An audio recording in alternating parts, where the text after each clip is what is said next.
When I was 6-year-old, I received my gifts. My first grade teacher had this brilliant idea. She wanted us to experience receiving gifts, but also learning the virtue of complimenting each other. So she had all of us come to the front of the classroom, and she bought all of us gifts and stacked them in the corner. And she said, why don't we just stand here and compliment each other? If you hear your name called, go and pick up your gifts and sit down. What a wonderful idea, right? What could go wrong? Well, there were 40 of us to start with, and every time when I hear someone's name called, I would give out the heartiest cheer. And then there were 20 people left, and 10 people left, and 5 left, and 3 left. I was one of them. And the compliments stopped. Well, at that moment, I was crying, and the teacher was freaking out. And she was like, hey, would anyone say anything nice about these people? No one? Okay, why don't you go get your gift and sit down, so behave next year, someone might say something nice about you. Well, as I'm describing this to you, you probably know I remember this really well. But I don't know who felt worse that day. Was that me or the teacher? She must realize that she turned a team building event into a public roast for 3 6-year-olds. And without the humor, when you see people get roasted on TV, it was funny. There was nothing funny about that day. So that was one version of me, and I would die to avoid being in that situation again, to get rejected in public again. That's one version. Then fast forward 8 years, Bill Gates came to my hometown, Beijing, China, to speak, and I saw his message. I fell in love with that guy. I thought, wow, I know what I want to do now.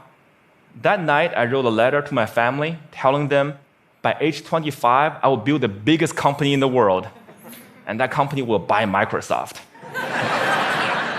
I totally embraced this idea of conquering the world, domination, right? And I didn't make this up. I did write that letter. And here it is.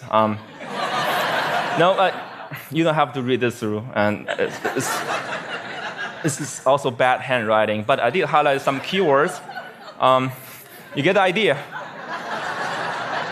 So that was another version of me wanting to conquer the world. Well, then 2 years later, I was presented with the opportunity to come to the United States. I jumped on it. And because that was where Bill Gates lived, right? So I thought that was the start of my entrepreneur journey. Then fast forward another 14 years, I was 30. Nope, I didn't build that company. I didn't even start. I was actually a marketing manager for a Fortune 500 company. And I felt I was stuck. I was stagnant.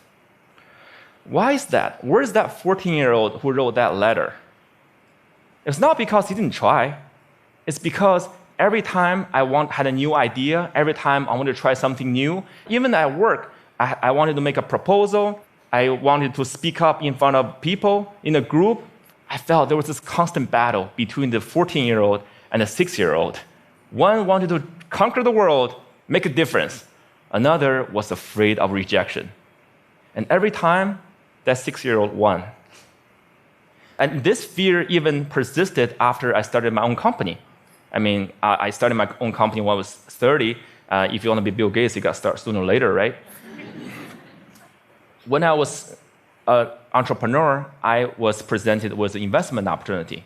And then I was turned down. And that rejection hurt me. It hurt me so bad that I wanted to quit right there. But then I thought, hey, would Bill Gates quit after a simple investment rejection? Would any successful entrepreneur quit like that? No way. And this is where it clicked for me. Okay, I can build a better company, I can build a better team or better product, but one thing for sure, I gotta be a better leader. I gotta be a better person. I cannot let that 6-year-old keep dictating my life anymore. I have to put him back to his place. So this is where I went online and looked for help. Google was my friend. I searched, how do I overcome the fear of rejection? I came up with a bunch of psychology articles about where the fear and pain are coming from. Then I came up with a bunch of rah-rah inspirational articles about, don't take it personally, just overcome it. Who doesn't know that? But why was I still so scared? Then I found this website by luck. It's called rejectiontherapy.com. Rejection therapy was this game invented by this Canadian entrepreneur. His name is Jason Comley. And it's basically the idea is for 30 days, you go out and look for rejection. And every day get rejected at something, and by the end, you desensitize yourself from the pain. And I love that idea. I said, you know what, I'm gonna do this, and I'll film myself getting rejected 100 days. And I came up with my own rejection ideas, and I'll make a video blog out of it. And so here's what I did. This is what the blog looked like. Day one. borrow $100 from stranger. So this is where I went to where I was working. I came downstairs and saw this big guy sitting behind the desk. You know, he looked like a security guard. So I just approached him, and I was just walking, and that was the longest walk in my life. I just hair at the back of my neck, standing up. I was sweating, and my heart was pounding. And I got there and said, "Hey, sir, can I borrow $100 from you?" And he looked up. He's like, "No." Why? And I said, "No, I'm sorry." Then I turned around and just ran. I felt so embarrassed. But because I filmed myself, so that night I was watching myself getting rejected, I just saw how scared I was. I looked like this kid in Sixth Sense. I saw dead people. But then I saw this guy, he wasn't that menacing. He was a chubby, lovable guy, and he even asked me why. In fact, he invited me to explain myself. I could have said many things. I could have explained, I could have negotiated. I didn't do any of that. All I did was run. I felt, wow, this is like a microcosm of my life. Every time I feel the slightest rejection, I would just run as fast as I could. And you know what? The next day, no matter what happens, I'm not gonna run. I'll stay engaged. Day 2, request a burger refill. This is where I finished, went to a burger joint, I finished lunch, and I went to the cashier and said, "Hey, can I get a burger refill?" And he was all confused. I was like, "What's a burger refill?" I said, "Well, just like a drink refill, but what's a burger?" And he said, "Sorry, we don't do burger refill, man." So this is where rejection happened. I could have run, but I stayed. I said, "Well, I love your burger, I love your joint, and if you guys do a burger refill, I would love you guys more." And he said, "Well, okay, I'll tell my manager about it. Well, maybe we'll do it, but sorry, we can't do this today." Then I left. And by the way, I don't think they ever done burger refill. I think they're still there. But the life and death feeling I was feeling the first time was no longer there, just because I stayed engaged, because I didn't run. I said, "Wow, great, I'm already learning things." Great. And then day 3, getting Olympic donuts. This is where my life was turned upside down. I went to a Krispy Kreme. It's a donut shop mainly in the southeastern part of the United States. I'm sure they have some here too. And I went in and said, "Can you make me donuts that look like Olympic symbols?" Basically, you interlink 5 donuts together. I mean, there's no way they could say yes, right? The donut maker took me so seriously. So she put out a paper, started jotting down the colors and the rings. It's like, how could they make this? And then 15 minutes later, she came out with a box that looked like Olympic rings. And I was so touched. And I just couldn't believe it. And that video got over 5 million views on YouTube. The world couldn't believe that either.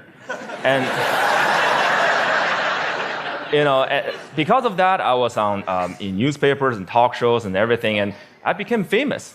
A lot of people started writing emails to me and saying, what you're doing is awesome. But fame and notoriety did not do anything to me. What I really want to do was learn and to change myself. So I turned the rest of my 100 days of rejection into this playground, into this research project. I wanted to learn, see what I can learn.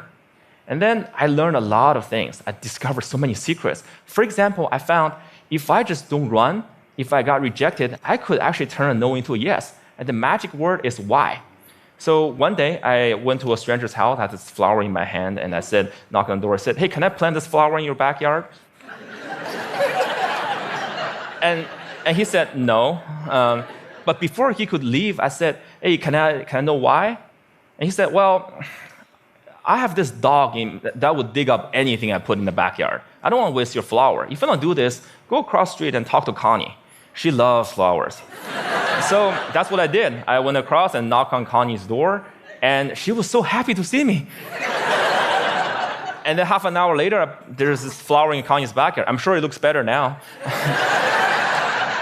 But had I left after the initial rejection, I would have thought, well, it's because the guy didn't trust me. It's because I was crazy, because I didn't dress up well, I didn't look good. It was none of those. It was because what I offered did not fit what he wanted. And he trusted me enough to offer me a referral, using sales term. I converted that referral. Then one day, I also learned that I can actually say certain things and maximize my chance to get a yes. So for example, one day I went to a Starbucks and asked the manager, hey, can I be a Starbucks greeter?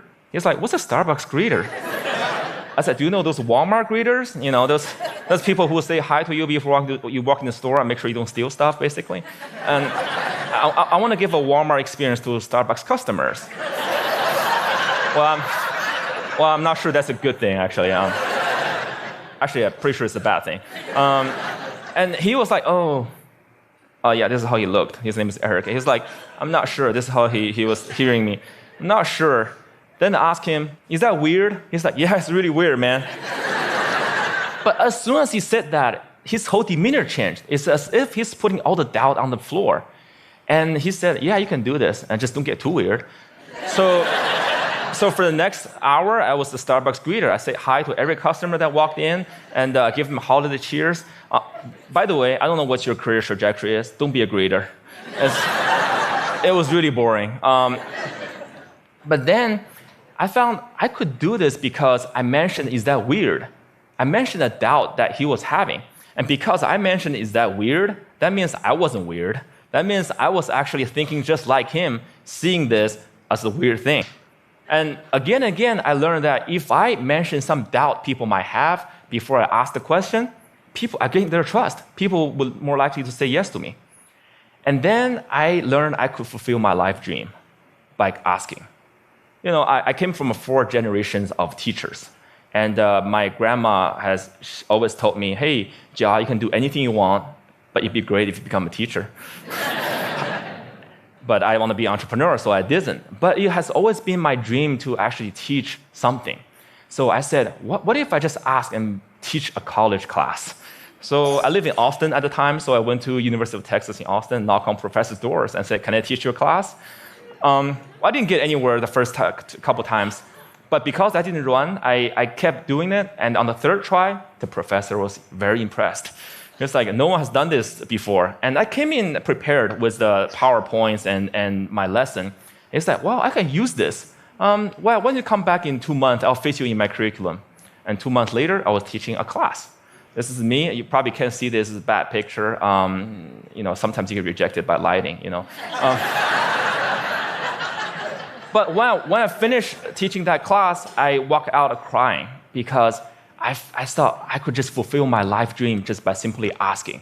I used to think I have to accomplish all these things, have to be a great entrepreneur or get a PhD to teach. But no, I just asked and I could teach. And in that picture, which you can't see, I quoted Martin Luther King Jr. Why? Because in my research, I found the people who really changed the world, who changed the way we live and the way we think, are the people who were met with initial and often violent rejections. People like Martin Luther King Jr., like Mahatma Gandhi, Nelson Mandela, or even Jesus Christ. These people did not let rejection define them. They let their own reaction after rejection define themselves. And they embrace rejection. And we don't have to be those people to learn about rejection. And in my case, rejection was my curse, was my boogeyman. It has bothered me my whole life because I was running away from it. Then I started embracing it. I turned that into the biggest gift in my life. I started teaching people how to turn rejections into opportunities. I used my blog, I used my talk, I used the book I just published, and I'm even building technology to help people overcome their fear of rejection. when you get rejected in life, when you are facing the next obstacle or next failure, consider the possibilities. Don't run. If you just embrace them, they might become your gifts as well. Thank you.